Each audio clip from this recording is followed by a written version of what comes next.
Que jogo, hein? Que jogo estranho. Dois jogos, né? Nós tivemos hoje no Maracanã dois jogos do Fluminense totalmente diferentes. Totalmente diferentes. Que loucura esse jogo, gente. Que loucura o Fluminense proporciona para os seus torcedores, né? Do caos ao êxtase. Impressionante. O que acontece com o Fluminense, o que nós vivemos como torcedores do Fluminense. É impressionante. Não é fácil, não. Eu, quando eu estava no intervalo, né, eu estava vendo o primeiro tempo do jogo, eu estava pensando assim, cara, que coisa horrorosa. Que absurdo esse jogo do Fluminense no primeiro tempo. A toqueira, o time esquisito, parecia que estava, sei lá, cara, não estava ali. O Fluminense não estava no campo. O Fluminense no primeiro tempo não estava em jogo. O Fluminense estava com a cabeça em outro lugar. Né? Tá até falando com um amigo, comentou que o Paulo Nunes estava falando, né, nos comentários dele, Paulo Nunes, ele estava falando que os jogadores, nesse momento que está prestes a uma final de Libertadores, eles não pensam mais em nada, só pensam na final. Só pensam na final da Libertadores. E isso no intervalo, e a gente vendo aquele jogo devasto, né? Aquele primeiro tempo devasto, coisa horrorosa, toqueira lá atrás, uma coisa bizonha. Os jogadores têm que entender que aquilo ali não serve para nada. Aquele toque de bola lá atrás não serve para nada. O segundo tempo está aí para comprovar. O Diniz, ele tem que fazer o jogo como foi o segundo tempo. O primeiro tempo não presta para nada. Presta para a gente tomar um gol. Se a gente toma um gol do Boca, o Boca não toma mais gol, acabou o jogo. Não dá você jogar um primeiro tempo desse. Se o Fluminense jogar um primeiro tempo desse contra o Boca, o Fluminense perde a final. Isso não tem que existir. O Fluminense tem que abolir esse cenário. Não há necessidade de jogar assim. Não tem porquê tocar lá atrás, não tem porquê.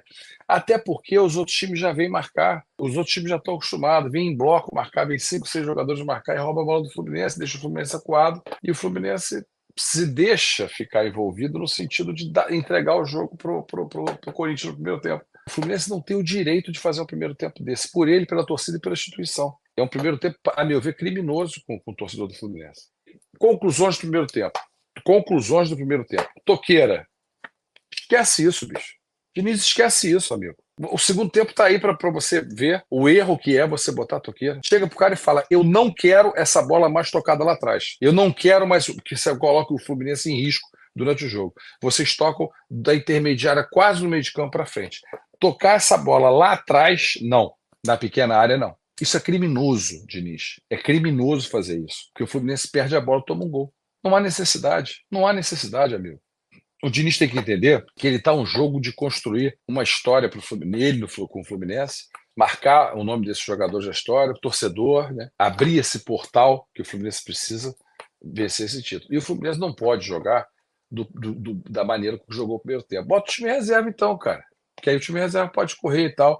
E os jogadores hoje, né, mostraram no segundo tempo um outro jogo, um outro time, outro cenário. Outro cenário. Se o Fluminense jogar todo o jogo como jogou o segundo tempo desse jogo, e os caras do Corinthians acabaram o jogo caído em campo, jogado em campo, porque estavam cansados os jogadores do Corinthians. O segundo tempo do Fluminense foi outro futebol. É o futebol que o Fluminense tem que jogar. Se nós formos para o jogo da final jogando o futebol que nós jogamos no segundo tempo, se a gente for para a final da Libertadores, dia 4, com o jogo que foi no segundo tempo, o Fluminense tem grandes chances de ganhar sem susto. Tem grandes chances de ganhar sem susto. Eu acho que é um jogo de 1-0, 2-1.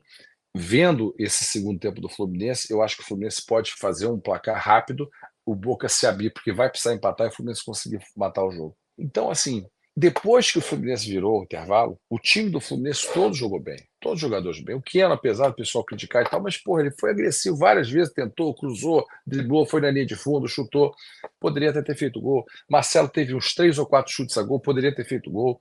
O Ares, o monstro, entrou no segundo tempo, tinha 2 jogos com a Colômbia, chegou hoje lá do Equador, né? Porra, é uma brincadeira esse jogador.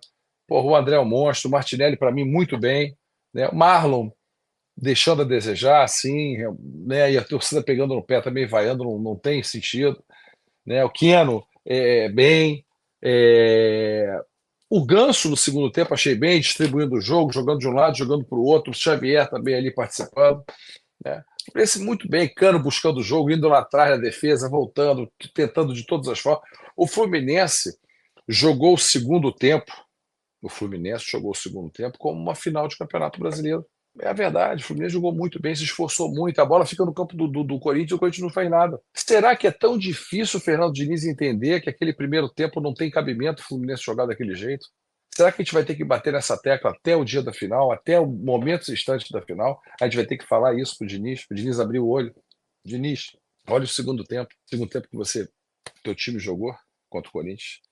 Explica pro torcedor por que isso. Porque um jogo devasto no primeiro tempo, uma coisa vergonhosa, uma coisa digna de eliminação de qualquer competição, né? Até de Série B, no primeiro tempo, nível Série B, e o segundo tempo, porra, nível campeão. Campeoníssimo, tentando, chutando, vindo, né, buscando, lutando, pegando com vontade a bola, com raça. Foi um segundo tempo monstruoso, gente. Deu orgulho. Eu saí do Maracanã de alma lavada com esse empate da forma que foi o segundo tempo. Né? Agora não pode jogar 45 minutos fora, gente. Que bobagem é essa? Que coisa de maluco. O Fluminense teve 76% de posse de bola. O Fluminense entregou para o Corinthians 3 gols e jogando da forma medíocre que o Fluminense jogou no primeiro tempo. Foi medíocre aquilo ali. E não tem como alguém passar pano para o primeiro tempo desse. Esse é um primeiro tempo de vexame. E aí vem num segundo tempo monstruoso, Pelé-Barcelona. Segundo tempo, Pelé-Barcelona. Toca de um lado, toca pro outro, pá, pá, pá, cruza, chuta, vai, cruza, volta, pega, cruza, chuta, bota pro Marcelo, bota pro Quero, volta pro Cano, volta pro André, vai pro Ganso, volta pro Xavier, vem pro lado, vai pro Arias, vem pro Cano, volta, sabe, envolvendo o Corinthians, envolvendo o Corinthians. Um massacre da Serra Elétrica no segundo tempo. Por que não joga os dois tempos assim, pelo amor de Deus, Fernando Diniz? Por que não joga desse jeito o segundo tempo, o jogo inteiro, Fernando Diniz? Vai ter que ter esse futebol bizonho, bizarro, imundo de toqueira lá atrás, cara. É um futebol que ninguém aceita no Fluminense, a torcida não aceita, ninguém, a crítica da esportiva, ninguém aceita. É um futebol de merda, esse futebol lá atrás, e ineficaz, sem nenhum sentido.